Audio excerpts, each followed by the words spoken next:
Tonight may be the least forward I've looked to a video. I'm dusting off 3 bottles. It didn't quite do it for me when I first tried them. Has my palate evolved enough to where now these are more palatable and I can learn to enjoy them? Or is this just me torturing myself during the 12 days of Christmas? Stay tuned to find out.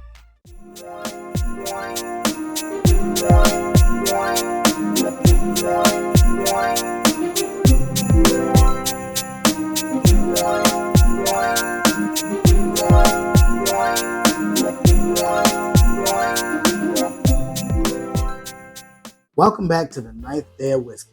I'm Cyncere, and tonight I'm begrudgingly sipping some bottles I never really intended on sipping again in my life. That's right, I'm going with 3 of my least favorite sippers based off of my first impression, however long ago that may have been. If you're new to the channel, don't forget to like, subscribe, turn on your notifications, and stay up to date on all things Cynple whiskey. Last video was fun. Lower proof never hurt anybody, but taking whiskeys that you just absolutely have no desire to drink is outright torture. I'm not suggesting you grab any of these and pour them right now and follow along. Grab one of your favorite whiskeys, pop the bottle, get you a nice Glencairn 2-ounce pour, get you some popcorn because I'm sure you're in for a laugh tonight. I've been making quite a bit of negative fuss over these bottles. In one of the bourbon groups I'm in, I did see somebody that absolutely loves this at the higher proof point. I also heard that it wasn't as great at the lower proof point.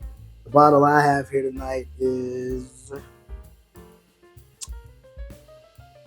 101 proof. So it's not the 80 proof that the guy mentioned on the page. So that's a strike against it, unfortunately, because I was hoping. Maybe I got the lower proof and just didn't realize it back when I got this one. We're also taking another swing at Benchmark Single Barrel. As a guy who usually loves all things Buffalo Trace, this should have been a sure thing for me. I bought this on the 4th of July, and you see how much I drank out of it. Last but definitely not least, one of my OG allocated bottles, Henry McKenna 10. I think this was just like the Heaven Hill. This was like my 2nd or 3rd allocated bottle. This one got thrown in here. I know that when I first had it, I remember texting a friend and asking what the hype was. But, I've shared it with people, and I don't remember them getting same remarks as I get from the George Dickel. So I threw that one in here as, okay, if we're going to revisit some, let's do them. That one I hope will be the light at the end of the tunnel tonight. So I put it last in each of these noses as well as the sip. Hey, it's been so long that maybe these have opened up. Maybe these will become my new Friday night pours. I highly doubt it, but man can hope, right? If you've tried any of these and love them, leave me a comment. If you dislike them, you don't have to leave me a comment, but I'm curious to see what it is you like or dislike about any of these 3 here. If you do decide to leave a comment on this one. These bottles come in all shapes and sizes, and palette-wise, they come in a very unique variety of flavor profiles. Without further ado, so I have them lined up the same way that you see here from left to right. And we're going to do the same as far as our tasting. Let's get started. Mr. Dickel. I feel like I'm in the Matrix right now. You know what? I think I said this in my last video. I may link that video. I did a full video on Dickel earlier on. The nose on this isn't as bad now. I do remember when I first smelled it, I thought orange. I get a lot of orange flavor. A lot of orange on the nose. Like maybe even a brand new leather. I believe the joke I made last time is if it doesn't drink well tonight, maybe I'll just make it a cologne. Because it does smell good. Let's move over to the single barrel benchmark.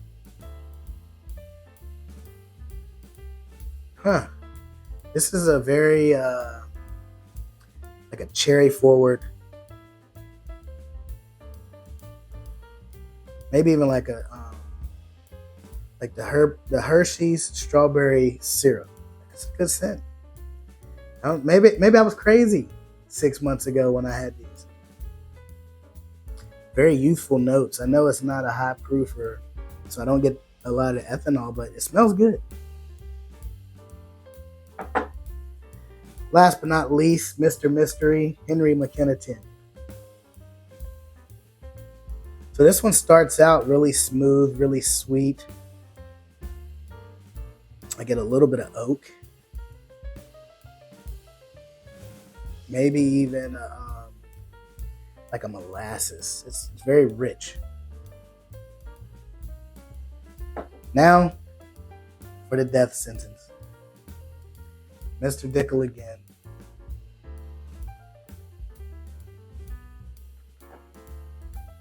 So this is it's just different. I remember when I first cracked it, I said it tasted like Flintstone vitamin. Like that, it stuck with me. That was one note that I felt like it just came out so naturally. As soon as I tasted it tasted like orange Flintstone vitamin. And now that I know a little bit about George Dickel and Tennessee whiskeys, it has that minerality to it that gives you that grimy, chalky, Flintstone-y vitamin. I'm adding E to everything to better articulate how I feel. I will come back to this one, but for now, let's go to benchmark.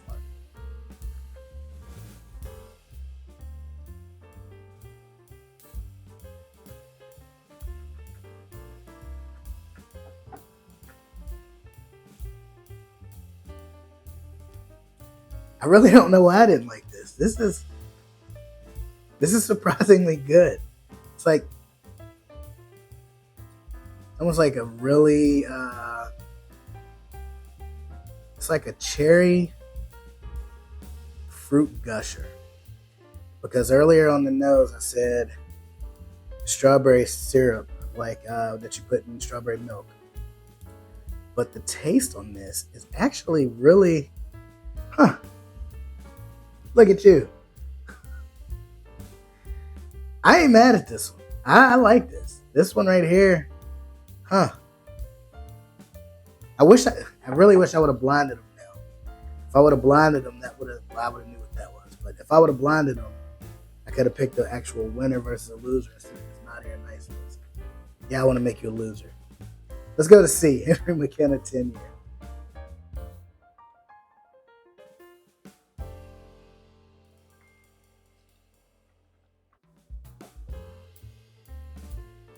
So the flavor profile on this one is unlike either of the other two. And I don't mean that in necessarily a good or a bad. This one gets me darker notes. I get it tastes like a coffee shop smells. Like I think about when I go catch the train and I walk into that coffee shop and I smell some of the like cookies and stuff they have as well as fresh ground coffee. I get donut shop coffee grounds primarily, but just the overall scent of a coffee shop. Yeah, I'm crazy. So what? That's what I get. The finish on this one is very almost Booker's like, kind of nutty. What everybody explains as Booker's is like that nutty taste you get like peanuts. That's the finish on this, but not so much on the palate. I'm going to try another sip.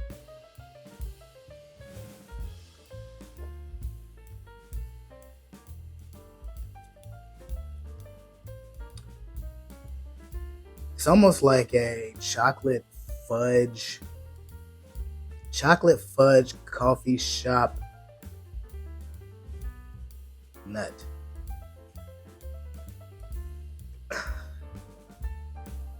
Let's add some water to them. I don't want the flavor to get drowned out. I want them to open up. So please open up. Oh. It opened up in the wrong way. I got that Flintstone orange peel that time. You're no longer a cologne. You are literally the garbage compactor. Oh, actually, maybe I wasn't smelling close enough. I get like a vanilla note. Yes, like a vanilla note that then lends into like a orange peel. Not an orange, but an orange peel. Okay, still a good scent. My first nose on it wasn't quite what it should have been. Let's give it a sip.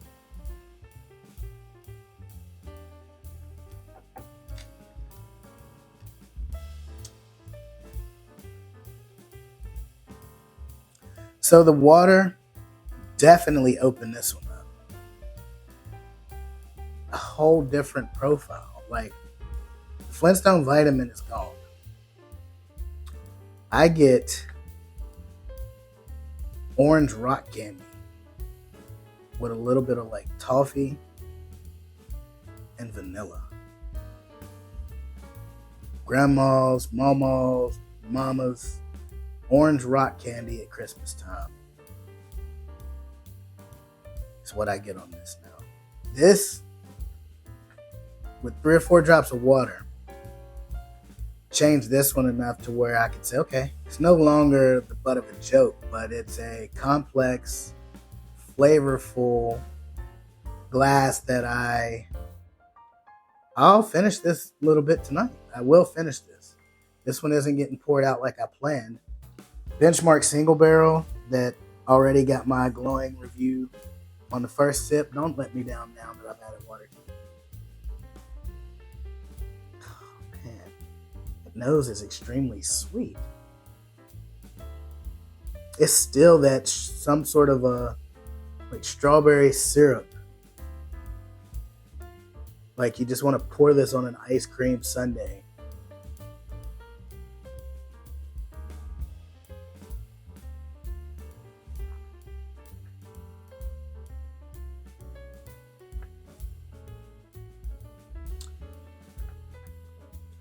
I just told AC Heat. I was talking to my boy AC Heat today. He's the guy who does the beat on my normal intro. I was just telling him today, they just had this allocated here in the drop. He's seen it at the store. I was like, hey, have you tried this? And I said, it's my least favorite benchmark ever. And I'm going to have to put my foot in my mouth. I'm going to text him immediately after I film this and let him know, like, I was wrong. Something about this really works for me. On the nose, I keep getting this strawberry syrup, but then when I taste it, it's a bright candy cherry. It's like a lighter cherry fruit explosion of candy. Yeah, it doesn't make sense. That's the best way that I can articulate what I'm tasting on this one. As for the mysterious McKenna 10-year,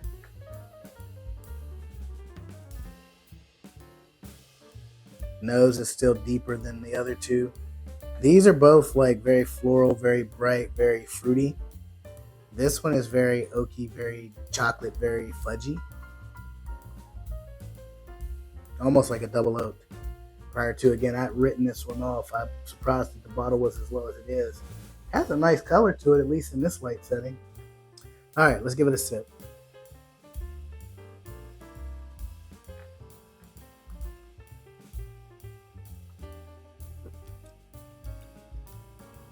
So when I say fudgy, chocolatey, this is really good too.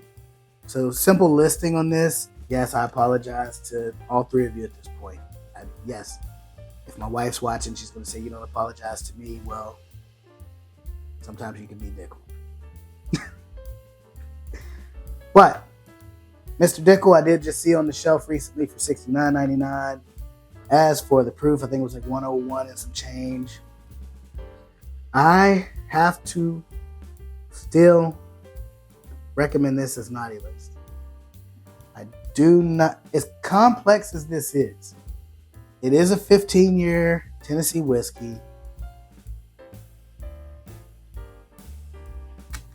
But for $70, I won't be backing this up. I cannot bring myself to back this up, even when with a splash of water in it. I cannot bring myself to back this up. This, correction, it will continue to be the initiation to see where your palate is. But what I will do now is also let whoever takes it try it with a little bit of water in it and see if that changes their tone before I spew all of my negative comments about how I perceived this the very first time I had it. This is 3 different pours of this that I've had at this point. And the rest has been people that have came down and I've made them try it. But each time I've had this, it's gotten better. And I don't know if it's solely because it's been opening up as it slowly goes down and more air gets to it, or if the amount of water I added to this tonight might be the secret trick, because to get vanilla toffee then orange as opposed to Flintstone vitamin is 2 drastic differences in terms of flavor. So for me, I rock with you, but I'm not willing to go out at a third of the bottle in and say, let me get one of them bottles I saw sitting on the shelf. But what I will do is look and see what the highest proof is that they have on the shelf next time that I am in the ABC store. On to this guy. This guy blew me away tonight. That strawberry syrupy, cherry syrupy, whatever that nose is, that strawberry syrupy, cherry syrupy nose, flavor profile, the whole 9 yards. I have to blind all of these now. And even if I don't blind them, I have to just put them all together and taste them, because the foolproof was my favorite. I want to at least compare this to the foolproof. This would be one that I could consider a go-to sipper. Flavor I got out of this, 95 proof, Buffalo Trace Distillery. This is upgraded to the nice list. All 3 of these came in on the naughty list out the gate. This is nice list now. All right, the Mysterious Mr. McKenna, 100 proof, bottled in bond, obviously, 100 proof. It definitely doesn't drink too hot. So 100 proof, this is a good, I was about to say benchmark, no pun intended. This is a good benchmark for what you would want your 100 proofers to start out like. You don't get a bunch of crazy bite on it. You immediately jump straight into the flavors. Like I said, I get more of a double oaky, chocolatey fudge, toasted barrel type flavor. I really don't know what I didn't like about it, but I think that this one has definitely opened up. I have shared this one with more folks that were interested in trying it, and they didn't dislike it. I can't put it on the naughty list. This one now moves up to the nice list.